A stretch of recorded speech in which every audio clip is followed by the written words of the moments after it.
केदार बाबा के तमाम भक्तों को नमस्कार, केदार वासियों को नमस्कार। जैसा कि हमने पूर्व में ही बताया था कि हम आगामी विधानसभा उपचुनाव में केदारनाथ जाएंगे। देहरादून की सड़कों पर हमने तमाम संघर्ष किए। पुष्कर सिंह धामी जी से तमाम अनुरोध और मांगों को लेकर हमने तमाम संघर्ष किए, लेकिन उनके द्वारा युवाओं की कोई भी बात को उन्होंने सकारात्मक नहीं लिया। हाल ही में राज्य आंदोलन, राज्य स्थापना दिवस की 25वीं वर्षगांठ जब हम मनाने जा रहे थे तो तमाम तरह के घटनाक्रम हुए, तमाम युवाओं पर मुकदमे हुए, लाठीचार्ज हुआ, महिलाओं के साथ अभद्रता हुई और तमाम इतने लंबे संघर्ष के बाद भी जो युवाओं की एक छोटी सी मांग थी कि हम आज द्वारा उसको पूरी तरीके से नकार दिया गया। और उसका जो संदेश है, उसकी जो बातें हम आज केदार वासियों के बीच रखने आए हैं और हमारे अध्यक्ष बॉबी पवार जी और हमारे साथी तमाम यहाँ पर पहुंचे और वो आपको विस्तृत रूप से बताएंगे कि क्या कुछ हुआ, क्या कुछ मांगे थी और क्या कुछ संघर्ष हमारा रहा, जिसको लेकर हम केदार वासियों के बीच आए, केदार वासियों को जगाने के लिए आए हैं। और निश्चित रूप से बाबा केदार हमारी और विस्तार रूप से बॉबी भाई जी को मैं आमंत्रित करता हूं कि आप विस्तार रूप से बताएं कि क्या कुछ आगे हमारा रहने वाला है। बहुत बहुत धन्यवाद सुरेश भाई। सर्वप्रथम इस बाबा केदार की छाती माटी को नमन करते हुए, प्रणाम करते हुए कहीं न कहीं आज हम यहाँ केदार घाटी में पहुंचे हैं, तो मैं यहाँ के समस्त जनमानस का भी धन्यवाद करना चाहता हूं कि जिस प्रकार से हम रास्ते भर में आए हैं और जिस प्रकार से हमने थोड़ा फीडबैक लेने की कोशिश की है, तो कहीं न कहीं लोगों के अंदर बदलाव की एक भावना है कि बदलाव होना जरूरी है। क्योंकि उन्हें पता है कि वास्तव में 24 वर्ष का ये उत्तराखंड हो गया और 25वें वर्ष में प्रवेश कर गया है, तो आज तक जो उत्तराखंड के जो एक सपने थे, जो कहीं न कहीं अवधारणा इस प्रदेश को लेकर थी, मैं समझता हूं कि उस अवधारणा को लेकर ना तो ये प्रदेश बन पाया और ना उस परिपाटी पर या ना उस रास्ते पर ये प्रदेश की जो नीतियां बन रही है ना वो चल पा रही है। आज जिस प्रकार से हम इस केदार घाटी में पहुंचे हैं तमाम मुद्दों को लेकर, और तमाम मुद्दों को लेकर इसलिए पहुंचे हैं कि संघर्ष तो हम लगातार कर रहे हैं, वो चाहे देहरादून की सड़कों पर हो, कहीं दूसरे शहरों में हो, कहीं अलग स्थानों पर हो, परंतु ये एक ऐसा समय होता है जब चुनावी माहौल होता है। वो चुनाव कोई सा भी चुनाव हो, उस चुनावी माहौल में जो वहाँ की स्थानीय जनता होती है वो बिल्कुल एक्टिव मोड में होती है। वो कहीं ना कहीं उनका जो मस्तिष्क होता है वो चीजों को पकड़ने की ज्यादा क्षमता उस समय उस दौरान रखता है। तो हम चाहते हैं कि हम अपने उन मुद्दों के साथ इस चुनाव में आए हैं और उन मुद्दों के साथ इसलिए भी आए हैं कि भाई त्रिभुवन चौहान जी, जिनका चुनाव निशान जो 5वें नंबर पर हीरा है, उनका चुनाव निशान हीरा है और हमारा भी हीरा था। अब हीरा तो देखो ऊपर वाले ने, बाबा केदार ने हीरे के रूप में इन्हें चुनाव चिन्ह दिया है, पर उसे तराशने की जरूरत केदार वासियों की है, उस केदार घाटी की जो आम जनमानस है उनकी है। अब मैं ये कहना चाहता हूं कि आज जिस प्रकार से मुद्दे भाजपा कांग्रेस की, जो मैं तमाम प्रकार से कुछ दिनों से जो मीडिया ट्रायल देख रहा हूं या तमाम उनके स्टेटमेंट देख रहा हूं, मंदिर के इर्द गिर्द ही, जो केदार बाबा का मंदिर है उसके इर्द गिर्द ही उनकी राजनीति और उनके स्टेटमेंट घूम रहे हैं। ठीक है, मंदिर, केदार बाबा का मंदिर और उसके आसपास की व्यवस्थाएं एक अच्छा मुद्दा है, पर उस मुद्दे के आड़ में हम तमाम इस घाटी के मुद्दों को नजरअंदाज नहीं कर सकते हैं। उसमें चाहे वो युवाओं के रोजगार नीति की बात हो, हमने देखा है कि किस प्रकार की अव्यवस्थाएं जब चार धाम यात्रा चलती है तब होती है और उसके लिए भी कोई नीति नहीं है कि कौन कैसा यहाँ पर होगा।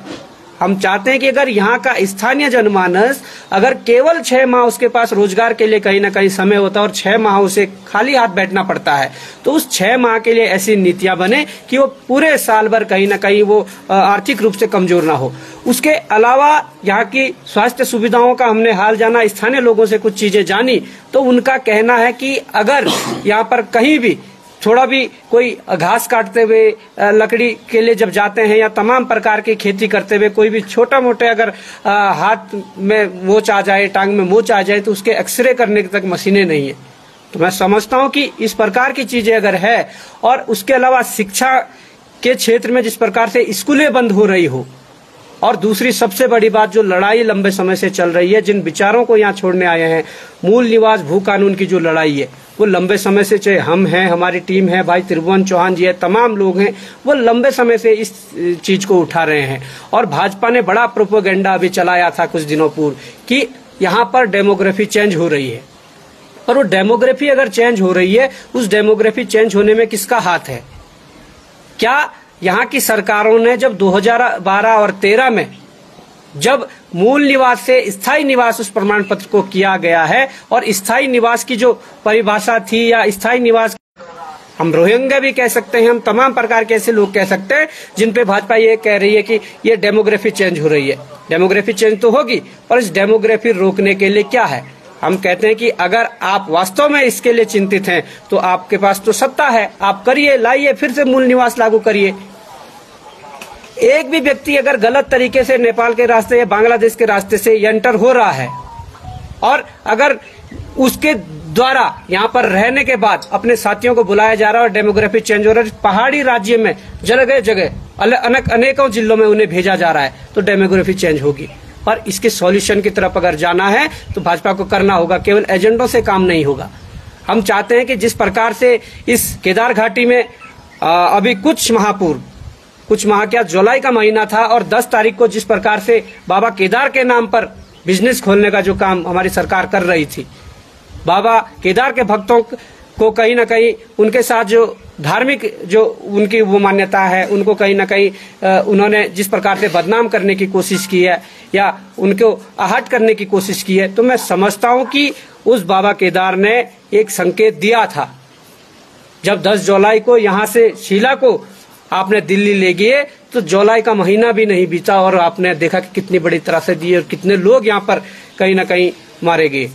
और उसके पीछे क्या कारण है? यही कारण है। मैं समझता हूँ कि इस बात को कहीं ना कहीं हमारे सभी जो केदार घाटी के लोगों भी समझते होंगे, क्योंकि पहाड़ का जो व्यक्ति है वो अपने देवी देवताओं से उनकी जो कहीं ना कहीं जो एक देवी देवताओं के प्रति जो अपना एक एहसास होता है या उनके प्रति आस्था होती है, तो उसको देख घाटी की जनता उस व्यक्ति को, उस पार्टी को, उस दल को वोट करेगी जिस पार्टी ने इस प्रकार के भक्तों के साथ, उनकी आस्था के साथ खिलवाड़ किया है। तो मैं समझता हूं कि एक शीला ले जाने के बाद इतना बड़ा दंड अगर दिया गया, तो अगर उस पार्टी को, उस दल को, उस लीडर को अगर वोट करोगे तो कितना बड़ा दंड होगा, या हमारे बाबा केदार कितने रुष्ट हो जाएंगे। आपने देखा कि तमाम एक बड़ा मुद्दा, चाहे वो सोने से पीतल होने की बात हो, कितना हाईलाइट हुआ, पूरे देश ने, पूरे विदेशों तक, नेशनल इंटरनेशनल मीडिया ने तक उसे छापा है। ये किस प्रकार की चीजें हैं कि अगर हमारे आस्था के साथ इस प्रकार का खिलवाड़ हो रहा है, और सबसे बड़े आस्था के साथ खिलवाड़ होने के बाद ये राजनीतिक दल आस्था का ढोंग अगर पीट रहे हैं, तो आज समझने की जरूरत है। मैं समझता हूं कि 4 धाम यात्रा में जिस प्रकार की जो पूरे व्यवस्थाएं होनी चाहिए, जो गंगोत्री, यमुनोत्री, बद्रीनाथ, केदारनाथ, तमाम प्रकार की, ये तो हमें पता है कि हमारे राज्य 25 वर्षों से चल रहा है और ये यात्राएं सदियों से चल रही है। जब हमें पता है कि ये यात्राएं हमेशा चलनी है, और जब ये भी पता है कि इस प्रदेश के अंदर इन यात्राओं के माध्यम से सबसे बड़े आर्थिकी का जो हमारे लिए मदद मिलती है, इससे मिलती है, तो तमाम प्रकार की चीजें, इन यात्राओं को सुचारू रूप से चलाने का कोई रोडमैप नहीं है, इन यात्राओं के जगह जगह किस प्रकार से व्यवस्थाएं वो नहीं है। मैं समझता हूं भाई त्रिभुवन चौहान जी एक नई विचारधारा को लेकर, उस विचारधारा को लेकर, जिस विचारधारा को लेकर लंबा संघर्ष हो रहा है, मैं समझता हूं कि उसको लेकर आप अगर यहाँ पर हैं तो हमारा भी पूरा सहयोग आपके साथ, और हम इसीलिए यहाँ पर आए हैं। और हम चाहते हैं कि इस प्रकार की विचारधारा प्रदेश के अंदर, प्रदेश के भीतर तमाम विधानसभाओं में पैदा हो, और भविष्य में जो हम बीज आज छिड़कने जा रहे हैं, वो बीज जब पौधों का रूप लेंगी, तो इस उत्तराखंड की आबो हवा और जो वातावरण होगा वो कहीं न कहीं इस प्रदेश के और इस देवभूमि के पक्ष में होगा। तो त्रिभुवन भाई, मैं चाहूंगा कि तमाम मुद्दे हैं और आप भी यहाँ पर पूरे दमखम के साथ अपना जो तैयारियां वो कर रहे हैं, और मैं समझता हूँ कि केदार वासियों को, यहाँ के जनता को, आपका तो यहाँ घर है, तो मैं समझता हूँ एक मैसेज आपकी तरफ से भी जाना चाहिए। बिल्कुल, नहीं, बहुत बहुत धन्यवाद आप सभी का, बॉबी भाई, और हमारे साथ हमारे भाई भी आए हैं। देखिए, यमुनोत्री से भी हमारे साथ जुड़े हैं और पहले भाजपा में ही थे, और आपने वहां से इस्तीफा भी दिया था और चुनाव भी खुद लड़े, और तमाम चीजें। आज देखो जो हुआ है ना, आज उत्तराखंड बचाने की बातें होनी चाहिए। आज मैं यहाँ केदारनाथ का हूँ तो इसलिए दर्द है, जहां हम बैठे हैं ये गांव है मेरा। तो आपने बहुत सारी चीजें बोली हैं, यकीनन, चाहे वो 4 धाम यात्रा को लेकर इनका डाइवर्जन हो या ये क्लासिफिकेशन अलग अलग कर रहे हैं। मैं ये मान के चलता हूँ, एक चीज आपने अभी डेमोग्राफी चेंज की बात की कि ये कहाँ से नेपाल के रास्ते, बंगाल के रास्ते जो लोग आ रहे हैं, मैं ये मान के चल रहा हूँ केदारनाथ में आज देखिएगा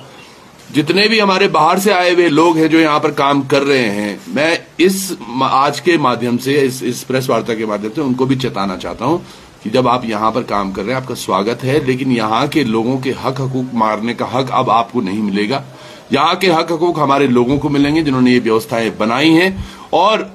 यहाँ पर आके कोई किसी को धमका रहा है, कोई कुछ कर रहा है, ये सब चीजें नहीं चलेंगी। जहां तक बातें नहीं जो आपदा आई, ये तमाम चीजें सोचिएगा आज हम उन दलों पर विश्वास कैसे करें जिन्होंने इन तमाम चीजों को हमें दिया है।